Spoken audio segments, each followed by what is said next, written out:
Joining me now is Annie Cyrus. She has a brand new article out, Utah Bomb Plot, Muslims, Anti-Trump, and a Motive Called Unknown. We reported on this very briefly tonight during the Worldview Report newscast, but Annie has a whole Substack on it at liveuptofreedom.substack.com, liveuptofreedom.substack.com. She joins us now. Annie, welcome back. This story really has not gotten a whole lot of traction. Tell us about it, will you please? Yes, it did not get, well, I guess if the bomb doesn't go off, nobody hears the blow and nobody needs to talk about it. Utah. On Friday, September 13th, there was a bomb found under the Fox 13, which is a local Utah Fox News channel, van. It has been now confirmed by FBI that it was lead, but it did not go off. Basically, it malfunctioned and it didn't go off. On the 14th, 2 men were arrested. Well, technically, night of Saturday at 1 a.m., so it'd be considered on the 14th. 2 men were arrested and booked and are now facing charges, 5 charges. One of them is a 58-year-old Pakistani-born American citizen, Adib Nasser. And the other one is a 31-year-old Utah-born U.S. citizen named Adil Nasser. Most of the places you look, you're going to see 2 Utah men were arrested. That's all. But it didn't take me too long to realize, oh, Adib and Adil are father and son. The name, age gap, and also the fact that they both lived in the same address and they were both arrested on the same address, father and son. The way I phrased it actually, Brennan, was we had a Pakistani-born U.S. citizen and then a American-born Pakistani-raised son who followed the footsteps of the father. After the local Utah FBI got a search warrant, went to the address right outside. The screenshots are on my Substack for anyone who needs to look at them. So is the video. But you see 2 very alarming banners. Well, 3, but 2 very alarming. Number 1, there's a banner that says, "Let's go taco." The second one is on color black. It says, and what the white writing says, "Is he dead yet?" I am positive that since your audience is very well educated, they literally just connected the claim of mine saying anti-Trump. Now, there was also an American flag on a flagpole in front, hanging upside down. I didn't literally pick on that because these 2 were a bigger evidence, if you ask me. So the name, the background of Pakistani, and the flags is where I came to conclusion that they're Muslim and they're anti-Trump.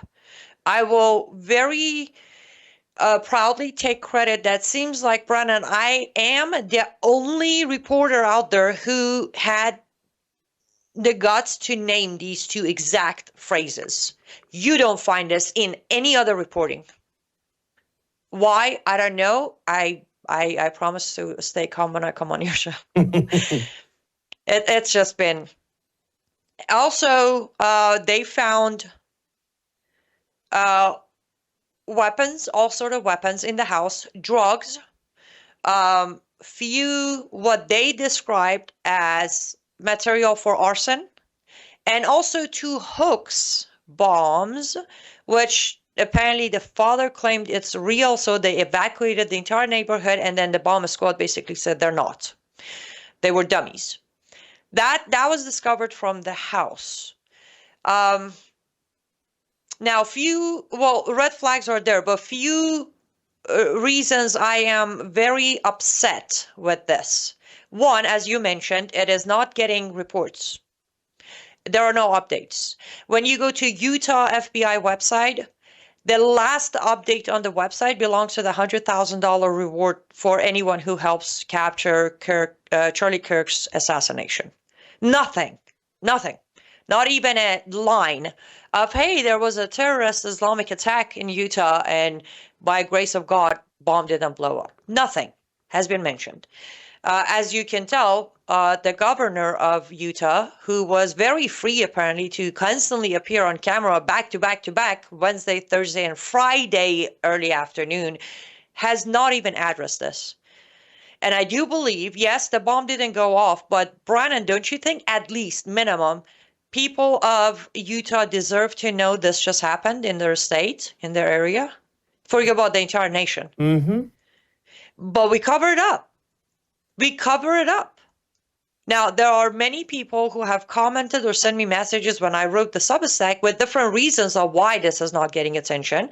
But I don't think there is any reason or even an excuse behind this being covered up. At this point, it's cover up. Now, one thing on my Substack that has been confirmed, both father and son were restricted persons. For your audience who may not know this, when you have the status of a restricted person, you are not allowed to have any kind of weapon, any kind. And the way you get this status, I have the list here. It's either a domestic violence protective order or a drug-related case, user of controlled substance cannot legally possess firearm, or prior violent criminal history leading to a standing probation. Both father and son are restricted persons. Now, one, how did we fail so badly that a restricted person, two restricted persons had drugs, weapons, weapon of mass destruction, and material for arson in their house? Like how far things gone wrong in Utah that they managed to do this. And then I did some digging. There's an update today I added where I did as much as digging, made as many phone calls as I could. And publicly, the son, Adil, has no record or conviction whatsoever, Brannon. None. The father has a misdemeanor of, I think, a DUI and another time of possession. None of those would earn you person of interest.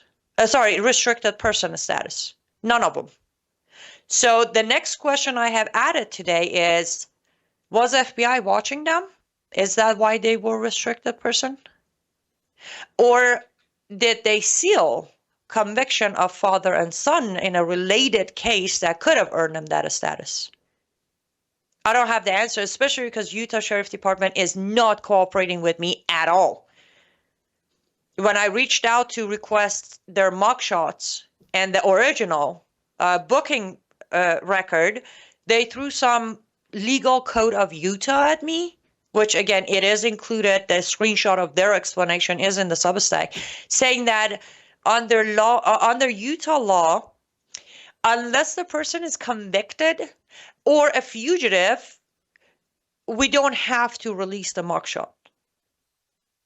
But then the very state with the same code immediately released the booking mugshot of Tyler Robinson, didn't they? We were on air on your show when you pulled it up. They sure did. So why is it, I am not defending Tyler Robinson. I'm just drawing a parallel here. Why is it that when it's a young 22-year-old white American, regardless of left, right, transgender or not, immediately release a picture? But if it's the Pakistani Muslim son and father, we protect their faces. I want to know that. Those are all excellent questions. Let me have you comment real quick before we conclude tonight. We have the red-green axis. Tonight I've added pink. The red, green, and pink axis. Because, boy, they are just militarizing the queers. Queer resistance, the hammer, the sickle, talking about their goals, their 6 principles, which include really nothing but the Communist Manifesto. What do you make of my new warning of the red, green, and pink axis? I love it. What is it they say? What think alike? Great minds think alike? Mm-hmm. Because this is the first time I'm announcing this. I haven't even said it on my own show yet. I just started writing a book, Brannon. And the title, close enough to yours, it's actually, I'm going to talk about black-green axis.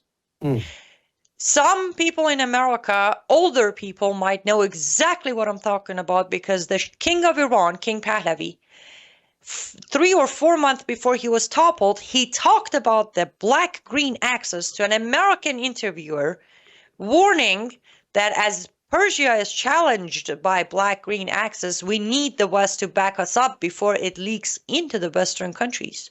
And now, 50 years later, I have the honor to complete his warning in a book. It does include the pink in the black, yes. So you are spot on. Wow. Liveuptofreedom.substack.com is our website with this new article on these characters there in Utah. Utah bomb plot, Muslims anti-Trump, and motive called unknown. Liveuptofreedom.substack.com. And if I could just give a note, you may want to bookmark this. I am updating it daily. Instead of writing a new piece, you'll see the updates in italic, all bold. So bookmark it, because every day as I make calls and get more paperwork on it, I'll update this specific Substack. Excellent. Thank you, Annie. Appreciate it. Absolutely. Thank you, Brandon.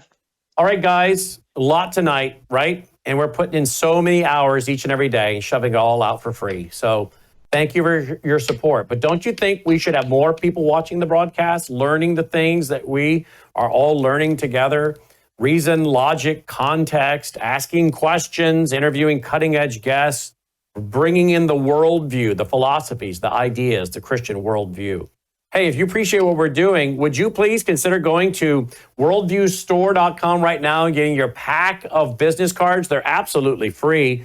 And pass them out. They're absolutely free. Shipping and everything, free of charge. Pass them out to your family and your friends. Let them know about the free business cards by giving them one. And whenever I bring out the business cards, look who comes around. You really are obsessed with these business cards, aren't you?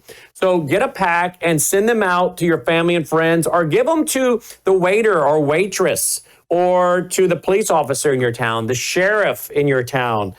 Maybe to the local dog kennel, because apparently dogs love our business cards. Worldviewstore.com. Worldviewstore.com. What is it about these things, huh? You just love the truth that much, is it? You have some you want to pass out around town, or what? Huh? Worldviewstore.com. Get your pack of 20 business cards right away at worldviewstore.com. Worldviewstore.com.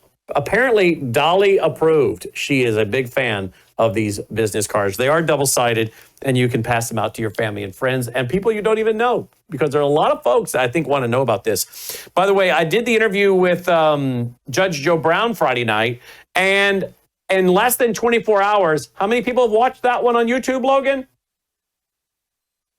34,000+ in 24 hours, right? At one point, Logan said in an hour, it went from 20,000 to 27,000. 20,000, 27,000 in 1 hour this morning. An hour and a half period. And now we're over 34,000.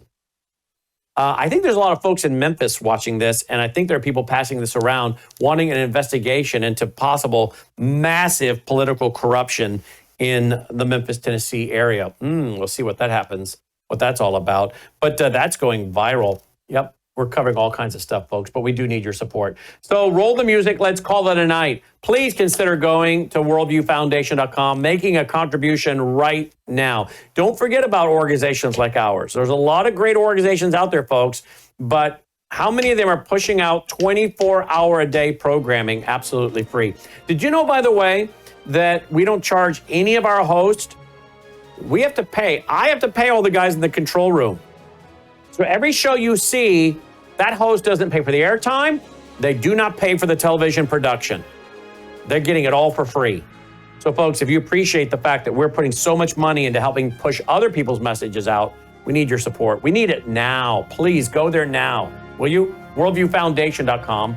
Thank you. May God save America. Take care.